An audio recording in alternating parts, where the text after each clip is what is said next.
妮凯莎在严格的信仰中成长，她总觉得自己和神性之间隔着一道墙。但当她在2021年濒临死亡，灵魂脱离肉身，进入最纯粹的光中时，这道墙瞬间崩塌了。在她令人难以置信的人生回顾里，妮凯莎目睹了人类与宇宙之间最不可思议的连结。她亲眼看见自己一个微小的善举，如何引发了整个天堂领域的集体行动。她在那一刻被授予了最高级的启示，我意识到，只要你动念，一个 Sos 讯号就会发出。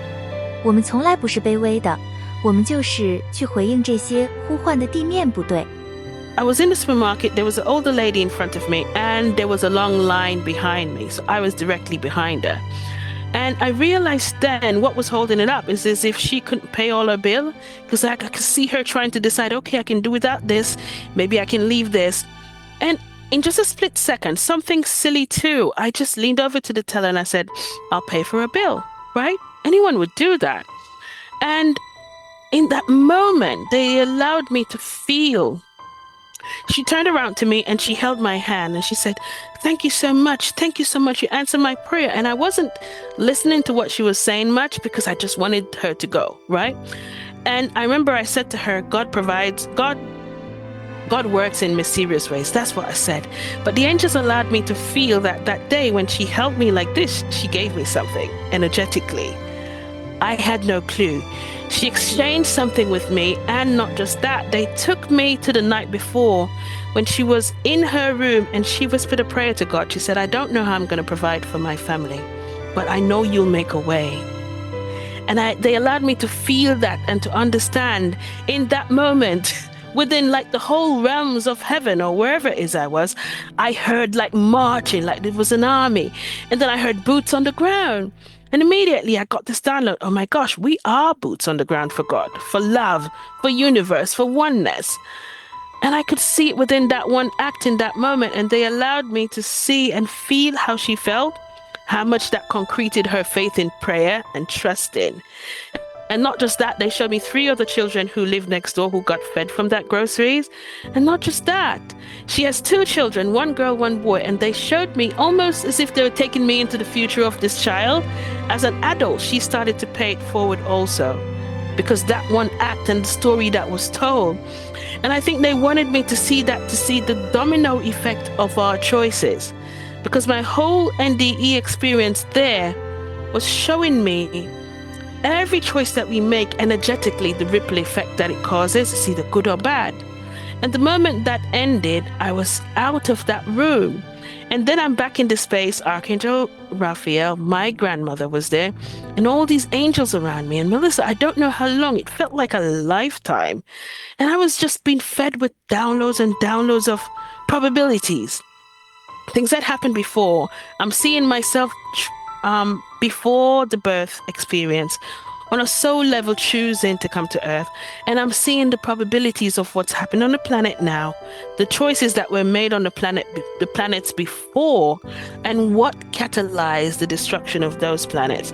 And it's as if they were taking me to see, yes, there are predictions that will come, but they're not for you to feed fear. They were showing me how every time you think anything that's outside of love and nurturing yourself, energetically how it feeds onto fear, and what my grandmother would perceive it and call it the shadows, not darkness, because it's just something that's not of love.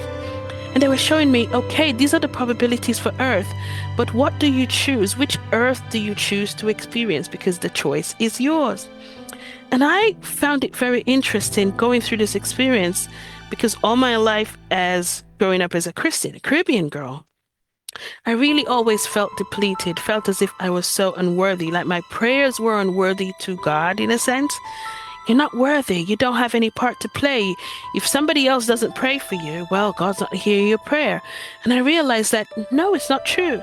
The moment you have a thought, a SOS call goes out. And we are the ones who are boots on the ground for those SOS calls. It's not as if they're only angels. They're angels with everyone. However, you also have a part to play as a human being. And they kept showing me these predictions and the probabilities and predictions of tsunamis. And they were showing me what is on Earth from a tsunami. Let's say the cure. And they were showing me the cures that are going to be unfolding in the next couple of years that came from the last tsunami.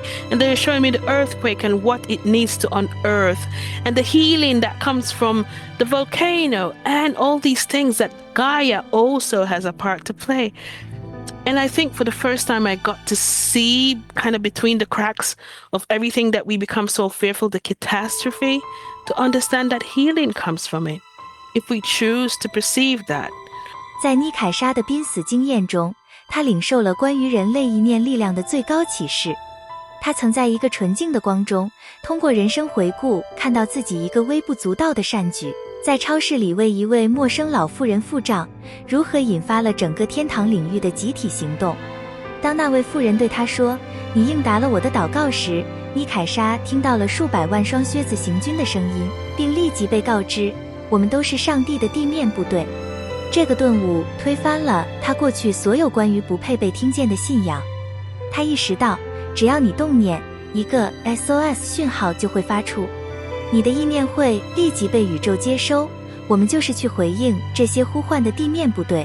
然而，当他被告知必须回归肉身时，他感到极度的失望和不愿，因为他不想回到充满恐惧和严肃的世界。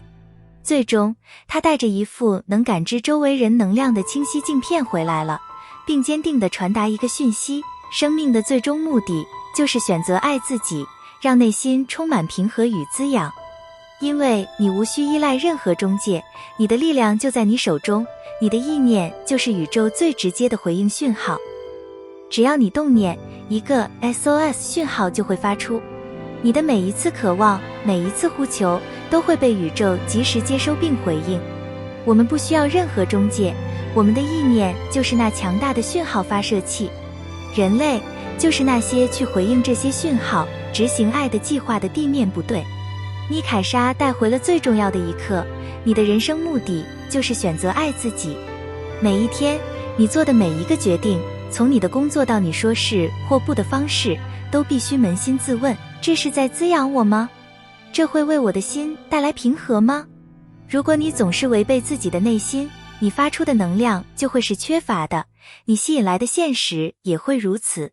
你的力量从未被剥夺，你的内在状态决定了你发出的能量和引力。记住妮凯莎的话，你就是那支地面部队。你无需寻求外在的证明，因为你的意念本身就是宇宙最直接、最及时的呼唤。你拥有力量去选择爱，去成为那份爱。